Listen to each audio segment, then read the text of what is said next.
Hello, guys. Welcome to the seventh podcast with your main host, Matthew, and the ugly one, Lucas. I You think he can has it introduce backwards. yourself. Yes, I am the beautiful one. He was mistaken there, Lucas. Your second host for this podcast. Doing a little different today. So what are we gonna talk about, Matthew? Okay.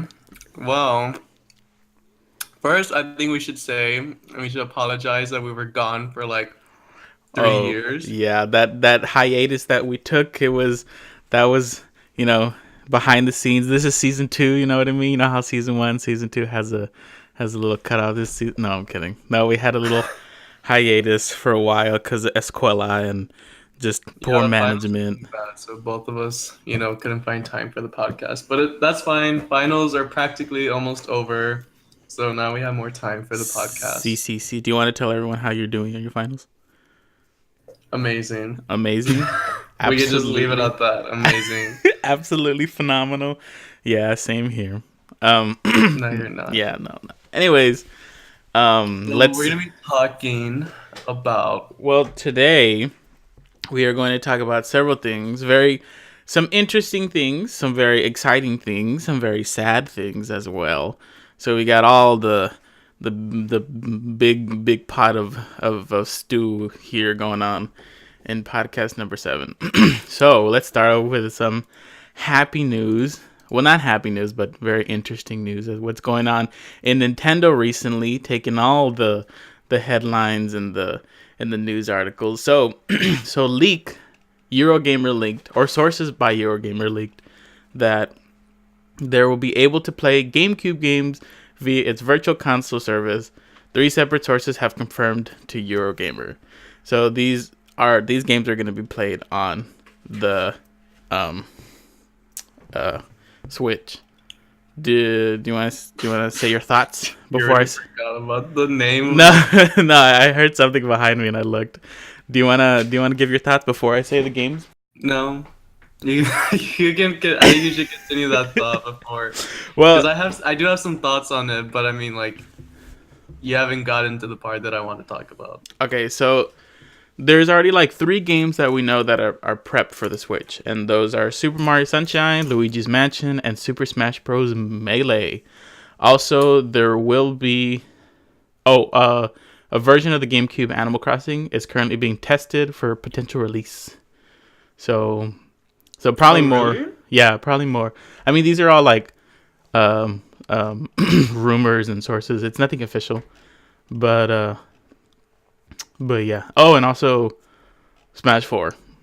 As a lot of people know that Smash 4 is going to be on the Switch.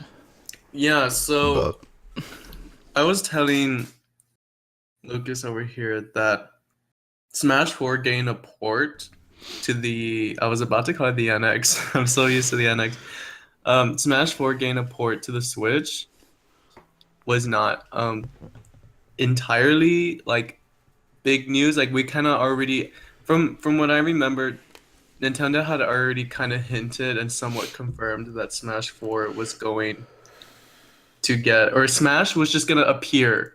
They just said that Smash was gonna appear on the yeah, NX, on the new system. they didn't They say never the. said it was gonna be like a sequel. They never said it was gonna be a remake or anything. But everyone kind of already knew that it was gonna be a port, just because it's obvious they don't have the time to like make a whole new system while also like making a ginormous game like Smash. Like that takes a lot of time. That takes years. So given the time frame, it was kind of obvious that it was just going to be a regular port.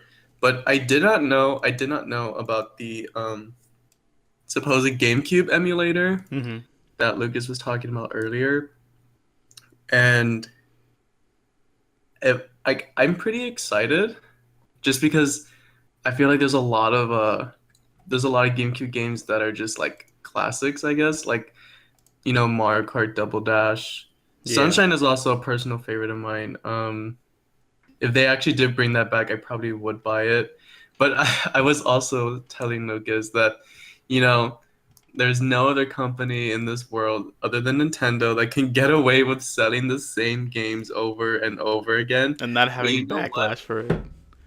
We're all guilty for it though. Like I'm guilty for it because I can't like I'm aware that Nintendo resells the same games over and over again, but I'm also, the consumer that buys it. Like, Majora's Mask, I bought like what, three different versions of that game. Like I played the original Nintendo 64, and then I played the one on the GameCube. It was the Legend of Zelda Collector's Edition or something. And they had like maybe like four Zelda games in there. This was before Wind Waker came out because I Mhm. remember they had a Wind Waker demo. Um, so then I played that one, and then I played the new one that they did on the 3DS, and I even bought the 3DS XL Majora's Mask Collector's Edition. So, I'm also part of the blame I mean, that it's they like not because I'm continuing to buy it, so I'm it's supporting it. it's not as tainted when you keep on when you keep on buying the Call of Duties.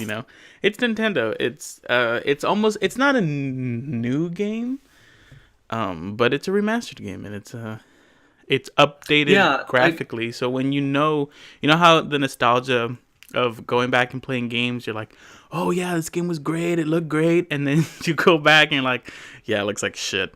So like, so the remasters are keeping that that nostalgia intact by upgrading its graphics and its gameplay, and well, as a remastered should but do, not did like. are we do we know that it's going to be, an upgraded version? Oh, no, it's probably just an emulator. But no, I was just saying my thoughts on like remastered games. It's probably Oh. it's probably an emulator because actually, according to YourGamer.net, um, uh, Digital Foundry actually ran tests to see how the GameCube's Dolphin emulator runs on the NVIDIA Tegra X1 mobile technology, that's the chip that which powers a Switch, which powers a Switch. Um, but yeah, the Dolphin emulator, the illegal emulator that's on the computer right now, I remember that one. they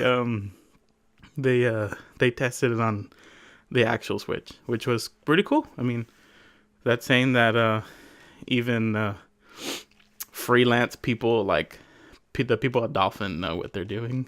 You know what I mean? Hmm. It's pretty interesting. But no, I mean I'm pretty excited.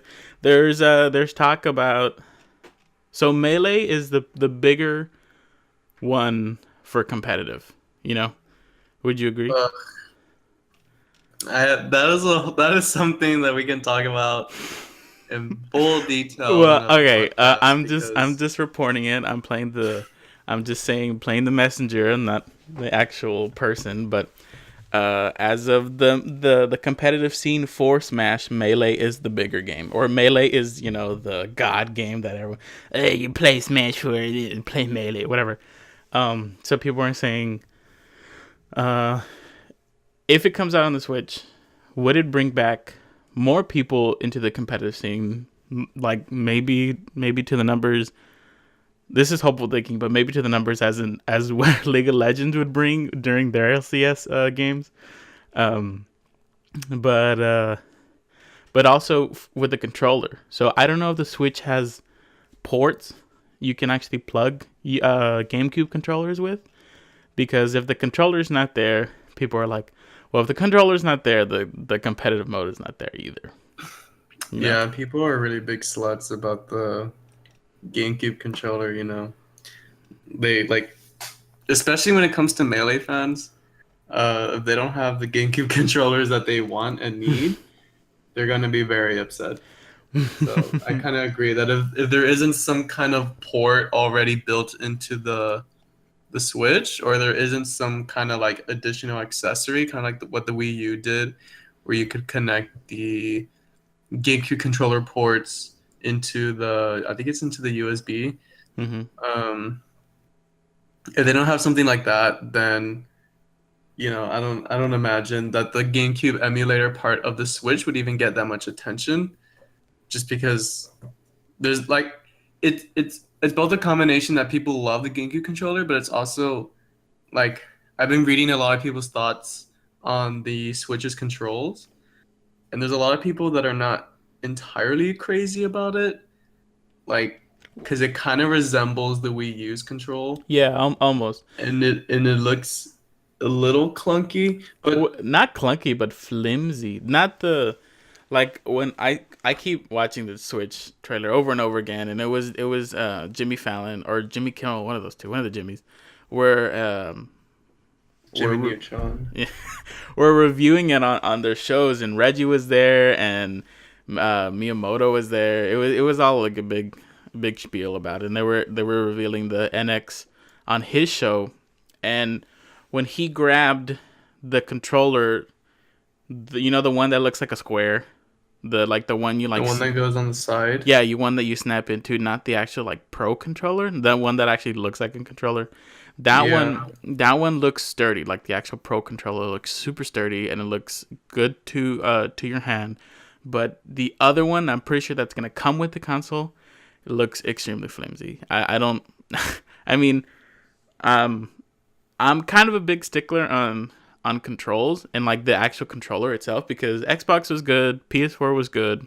They're actually really really good controllers, and they're sturdy too. You grab them and you feel weight. And you're not gonna you don't feel like you're gonna crush it in your hand, but I feel like it's plastic. There's no weight to it. Like even the Wii controller had a lot of weight to it, and it was very it fit to your hand. I wouldn't think Hmm.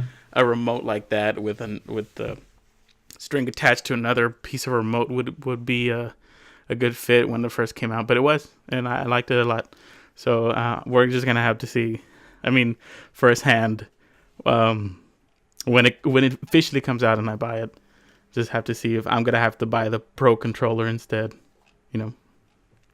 I think I'm actually gonna buy the Pro controller, not because I don't like the original one, but it's the closest thing that Nintendo has to an actual like just regular control.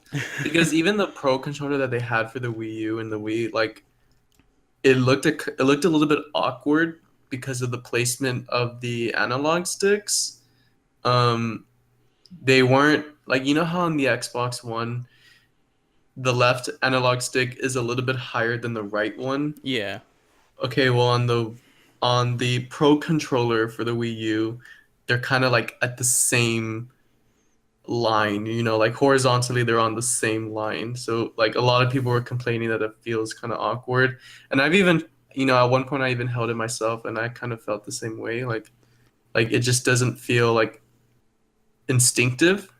It feels kind of weird. You never played with Um, the PlayStation 4 controller or any of the PlayStation controller, because it's yeah, I exactly was I was exactly the actually kind same of thinking one. this. Well, anyways, so I'm probably gonna end up getting, if it doesn't already come with it, I'm probably gonna end up getting the the Pro controller as well, just because it looks really neat. Yeah. No. It would be really cool to have something that's like a traditional control for a Nintendo game. Hmm.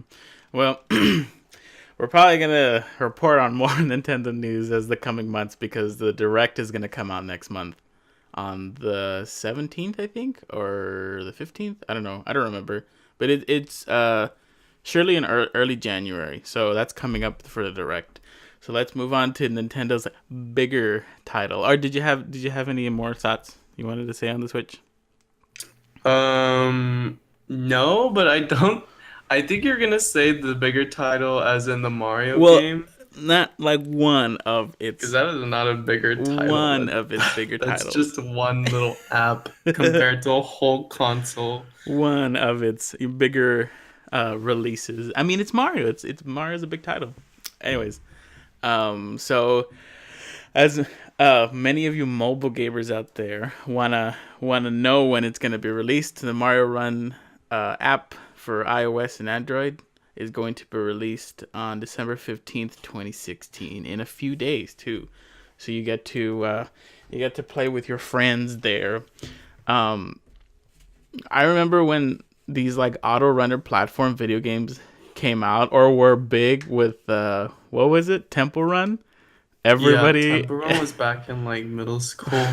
everybody and their mother was playing Temple Run, and I didn't understand it. I really didn't until I played it, and I was like, "Oh, okay, I get it." You know? Um, Yeah, Temple Run was.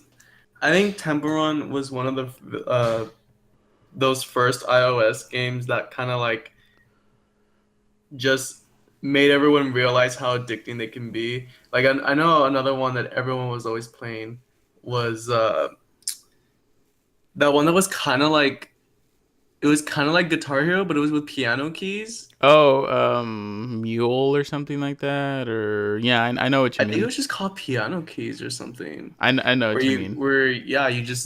you're just pressing the keys as they come along. Angry Birds and Oh my God, Angry and Birds, Flappy Bird. Flappy Bird, and obviously our recent Titan Pokemon Go, which it's funny because It literally came and go. It came it and went. literally fucking came and went. Um, they're gonna release the Gen 2 Pokemons soon, so if anybody's excited about that, you can play Pokemon Go again with new generation of Pokemon.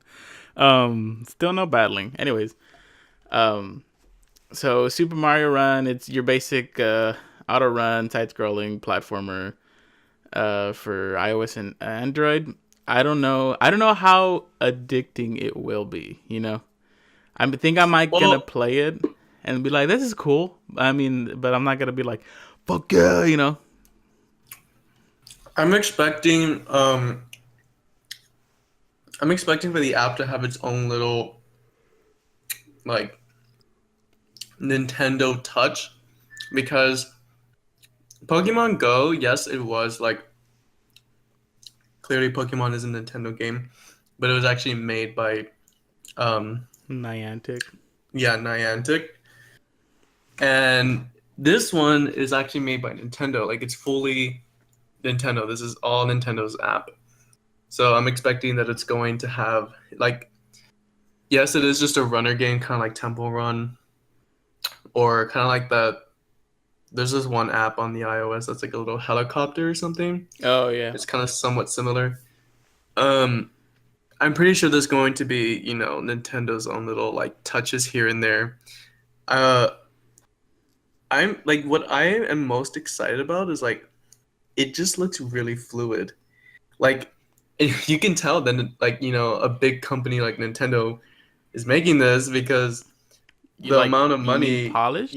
the amount of money that's going into it, you can see it because it looks so good. Like it looks so fluid, it looks so clear. The colors are like really pretty and attractive. Like um the price is kind of intense though.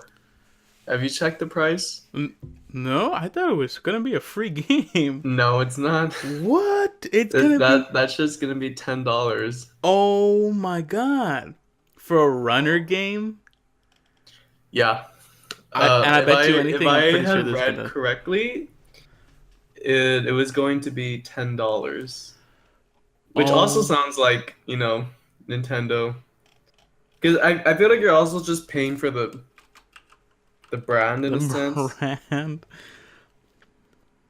What the Oh, hell? okay. Yeah. So it says the full game will cost £8 to unlock in the UK, which equates to $10 in the US. Hmm. What do you mean by full game? Do you mean you get to play it and then unlock it? So I'm assuming it's going to be like most iOS apps where when you download the game or you download the app, you know how there used to be like that whole trend that they would call it the light version? Oh, okay. Yeah, so I'm assuming it's something like that where you download it and you get a limited portion of the app, and then if you want the full app, you have to pay for it.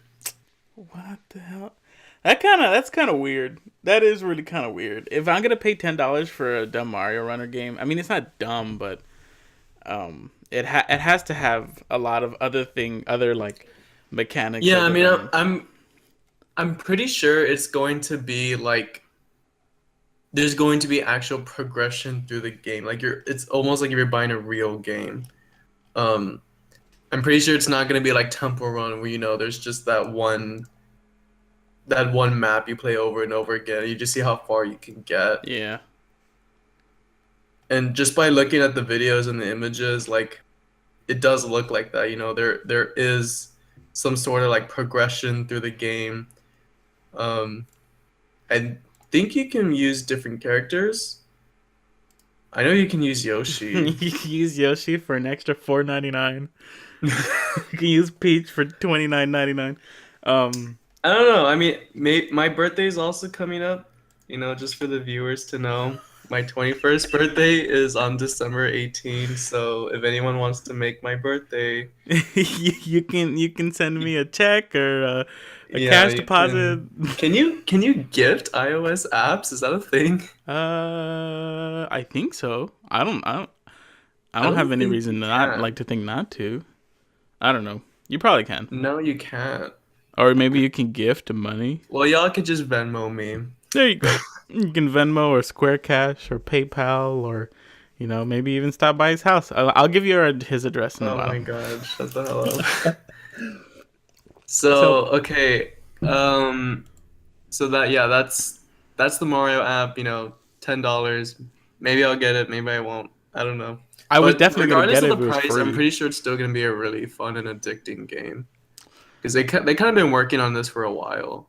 Yeah, They've already announced this a long time ago. but they should have what they should have done what Pokemon did, free, but with in-app purchases. Purchasable, Yeah, like I don't know why anybody is doing that now on the iOS app. No one, you see $10 on iOS, you're like, no. Even 99 cents, you're like, no, I'm not gonna buy anything. yeah, that's pretty crazy. I mean, I've never seen an app, that's like never seen a video game app that's like anything more than like Yeah, $3 or $4. well, like the Final Fantasy apps are, but those are like the AAA But you know what titles. though? Um, it might also be kind of expensive because like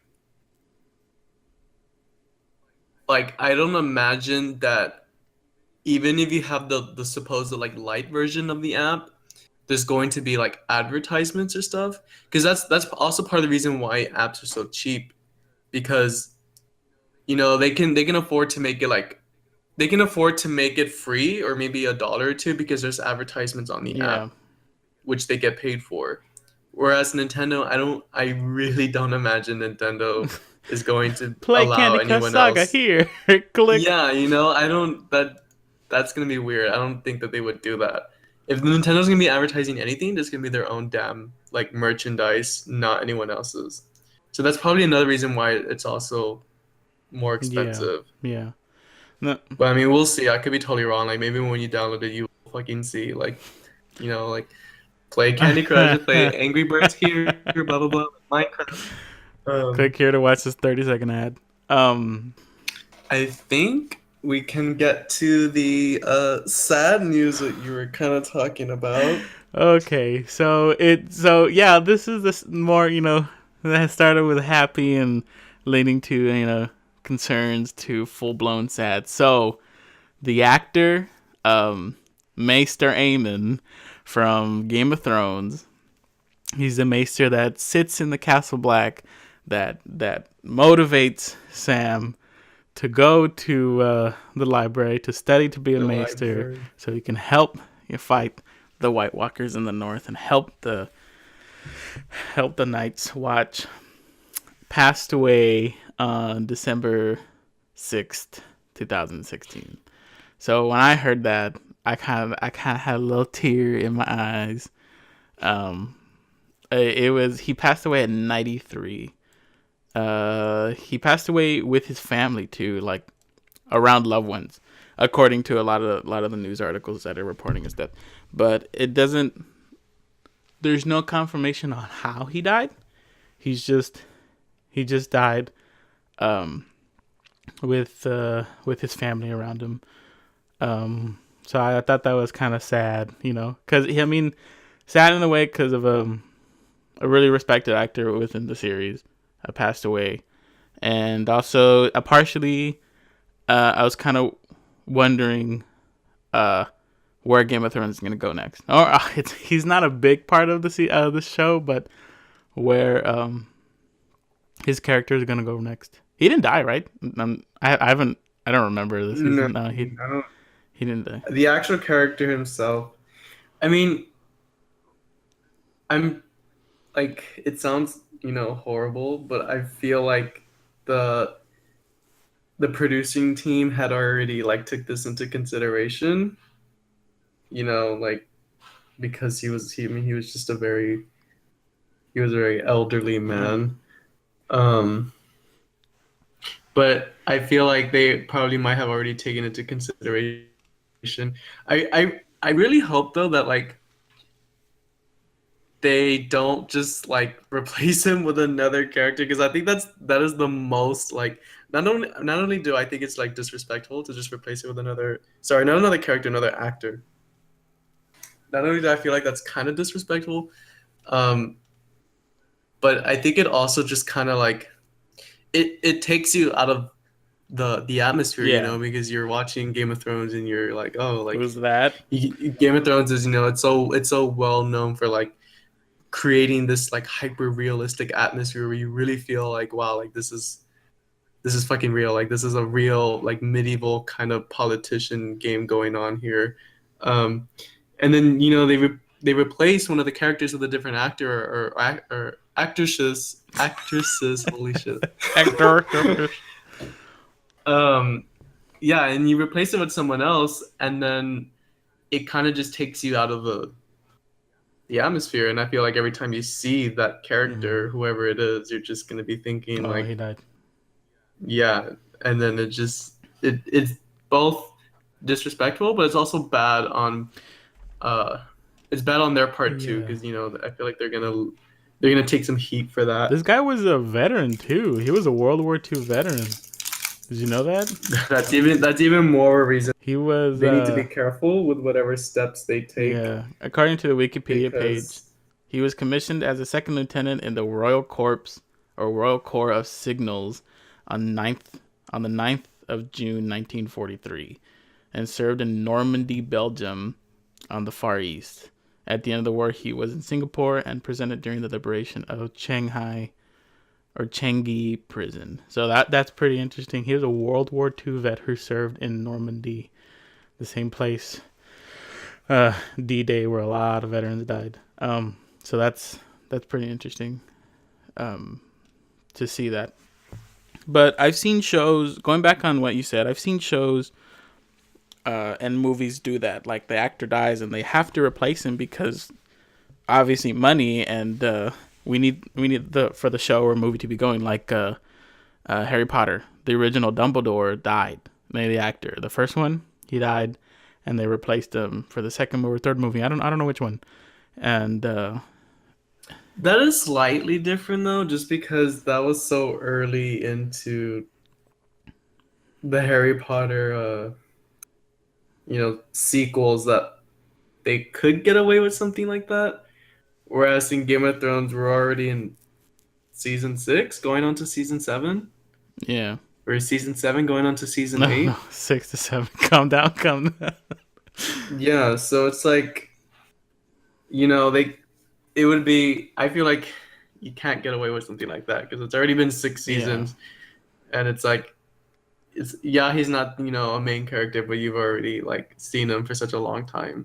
I don't know. I mean, I've never read the book, so I don't know where his story is going. So maybe he still has a big role later on, or maybe the producers are be like, yeah, let's just write him off as where he just died in his bed or something. I don't know. Because he's a Targaryen. He is a Targaryen born. He was the Mad King's brother or son, or he was related to the Mad King. So I don't know if there's a storyline um, within that like in that plot or something like that. So I don't know. And it was just it was just kind of sad. People die. Brings a tear to my eye. Oh, and going back, Silicon Valley had the same situation where one of the main actors. This guy was a main actor. He was, I forgot the guy's name, Gavin Belson, or like his rival, the other one. That actor died of cancer between the first season and the second season, and they actually wrote him off as he died by a buffalo or something. They're trying to bring light to his death in a way, comedy. Um, Oh my God, I'm not sure how I would feel about that. but yeah, he died of cancer between I'm pretty sure between the wrapping up of season 1 and then the beginning of start rolling in season 2. He died between that time period, and they wrote him off as dead, and they changed the story. I mean, it wasn't bad. Wait, was it one of the main? Was it one of those main No, it wasn't characters that was like a no, it wasn't the programmer? main kids. It was the programmers getting a company to invest. It was the one of the CEOs for one of the companies there that invested in their Pied Piper programming. It's a pretty good show. It's funny. It's funny. I like Wait, did you say pipelining? Pied Piper. Okay, just kidding. I was like, because I know about Oh pipelining. my god! Wait, I did you could say? I could tell you what pipelining is in computer Did you say this? science. No, I mean that's our two little sad segments of the podcast today. Wrapping up here, almost done.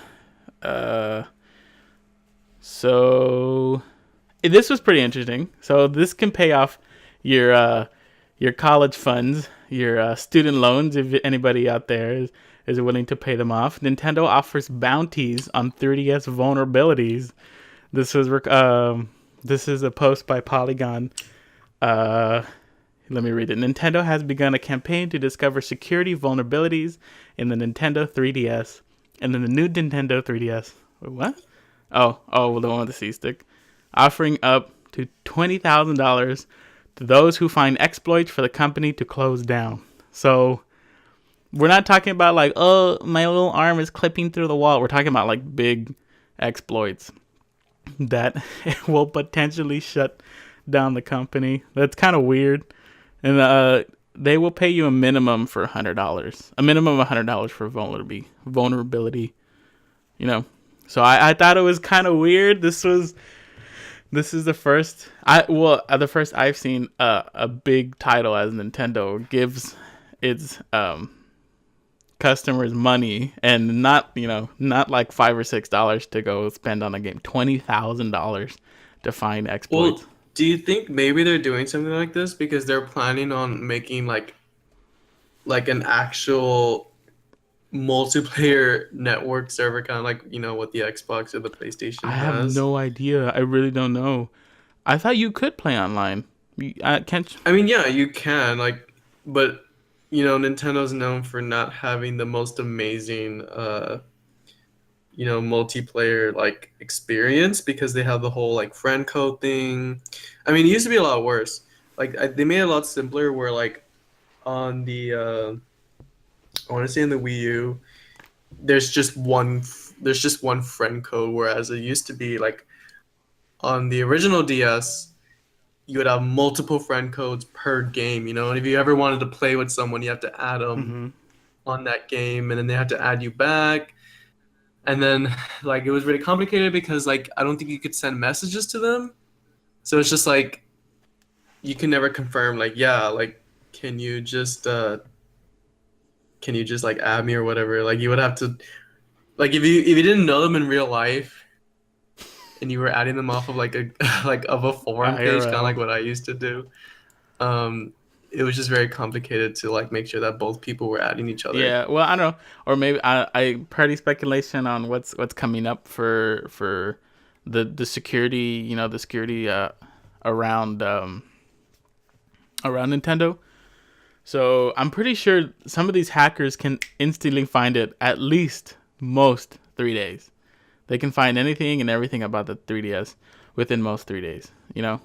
I'm talking to one hacker to another over here. So how would you think, how credibility? One hacker, what It, the hell have you I hacked? hacked Like, a life.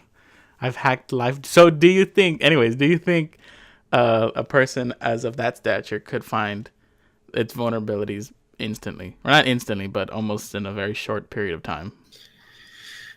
okay, well, I mean, it it really just depends about what kind of vulnerabilities that you're talking about. I mean, like security vulnerabilities is a very broad thing. There can be multiple areas where there's quote unquote vulnerability. There could be vulnerabilities where like on the market store where you use your credit card to purchase something, there could be vulnerabilities in that security system that tries to keep all of your personal info like encrypted and like make it not easy for someone else to go in there and try to um, steal something. There could be a vulnerability there. There can be vulnerability in the location services where you know how like The the pass. 3DS has that little like street pass or has the little let's see, or even like not even just the street pass but anything that requires the DS to know where it is in relation to other Mm-hmm. people. If there's some way to exploit that and like get an actual like get actual data that could tell you where someone is exactly, um that is also clearly a problem, you Yeah, know, so I that mean, could. it's just many of these big exploits. If you find for the Yeah, company, we'll so get twenty I mean, thousand. going back to original question, um, I mean, it could vary, obviously. Like, I feel like where it would be the hardest to find a vulnerability would probably be probably on the store that requires, you know, money and stuff. Because I would assume that Nintendo, like, they put most, like, if they're gonna put most of their time into a security system, it would be um where there's money involved, where the customers and consumers' monies are involved. Yeah. And It's funny that you say that because I'm as I'm reading the Polygon article, uh, they're saying its biggest victory came. Oh, Nintendo has battled piracy, cracking all kinds of exploits in the DS line of hardware practically since its introduction in '04. Its biggest victory came in 2012 when Japan banned the importing of R4 cartridges because of their role in piracy of 3DS games. You know, I have a 3DS. I play Moon. I don't know. Um, I don't know what R4. Do you know what R4 cartridges are? Is it like a is it like one mm, of those like you can put in your computer and they're allowed to like download emulators and 3DS rips off of the original game, and you're allowed to play them through the 3DS. That's what I'm understanding. What an R4 cartridge is. There's no limitations. It's all open source and stuff like that. So that's pretty interesting. $20,000 for finding a big exploit like that. That's literally like 2 semesters. Not even. That's like a full. For some colleges, like that's like a full ride. that's like a full 2 weeks. Basically, full ramen forever. So yeah. Um. So that's pretty much it. You know, two memorable, honorable and mentions for all you anime watchers and Star Wars lovers. That's kind of weird. But Attack on Titan season 2 has an April release, so be on the lookout for that. Finally, after the first, Wow, I know, like that literally only took like a decade. it's a long waited, almost 4 years since the debut of Incredible Attack on Titan anime. So that I'm excited for that because I like that anime a lot. It's very emotional. I've never read the manga, so many of you be like, well, I mean, season 2 is only gonna cover what the manga I've already covered 2 years ago. It's like, well, I don't fucking read the manga, so I'm waiting for the beautiful animation where I don't have to read anime.